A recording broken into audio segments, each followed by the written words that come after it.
Communist కావచ్చు, వీలైతే మజ్లిస్ సోదరులు కూడా చెప్తున్నాను, దయచేసి ఇది మన తెలంగాణ, త్యాగాలు పోసి తెచ్చుకున్న తెలంగాణ, ఇది మన తెలంగాణ, త్యాగాలు పోసి తెచ్చుకున్న తెలంగాణ.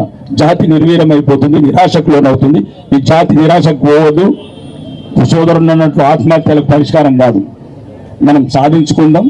ఒక్కటి మాత్రం మీరు మేల్కొనండి, రాజకీయ వ్యవస్థ మీద కొంచెం జాగ్రత్తగా ఉండండి. ఎక్కడ పెట్టాలో అక్కడ కర్రవాత పెట్టండి. మళ్ళా ఎలక్షన్లు వచ్చినప్పుడు ఆగమాగం అయిపోయి మీ బిడ్డల భవిష్యత్తు మార్చుకోకండి దయచేసి. మీరు ఎట్లన్నా బానిసాలుగా బతున్నారు, మీ బిడ్డలను బతకనియకండి. అట్లా మీ బిడ్డలను బతకని మీరు మోసపోతూనే ఉన్నారు.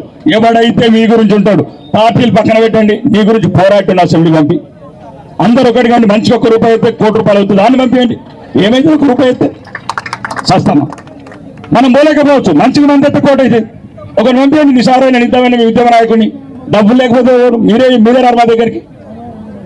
కాబట్టి రాజకీయ నాయకులకు, ముఖ్యంగా అధికారులకు కూడా చెప్తున్నా, దయచేసి మీరు గవర్నమెంట్ ఉద్యోగాలు వచ్చినట్లు ఈ బిడ్డలకు కూడా మీరు న్యాయం చేయండి. ఇప్పుడు మీరు చెప్పిన కార్పొరేషన్ కావచ్చు, ఇంకా ఏదైతే కమిషన్లు లేని జీతం స్ట్రైట్గా కావచ్చు, చిన్న చిన్న సమస్యలు మొత్తం ఒకసారి కాకపోవచ్చు.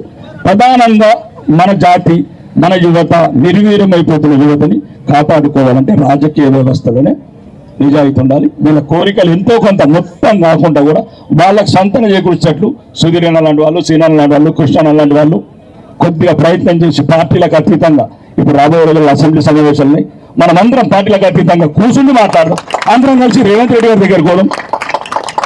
గౌరవనీయ ముఖ్యమంత్రి గారు, మీరు మళ్ళీ మాజీ ముఖ్యమంత్రి అవుతాడు, దయచేసి ఈరోజు పచ్చ పేరు ఉన్నది.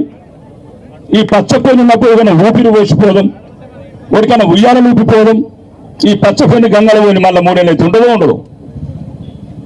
ఈ ఓడికి వెళ్తలేదు, ఓడిపోయినాడు మళ్ళా పగాలవుతున్నాడు మళ్ళీ అని. ఇవన్నీ కారణాలు ఉన్నాయి. కాబట్టి మీరు చదువుకున్న సమాజం, మీరు మేల్కొల్పండి, మీరు సెట్ అవుతాం. మీరు సెట్ అయ్యే వరకు మేము సెట్ కాము.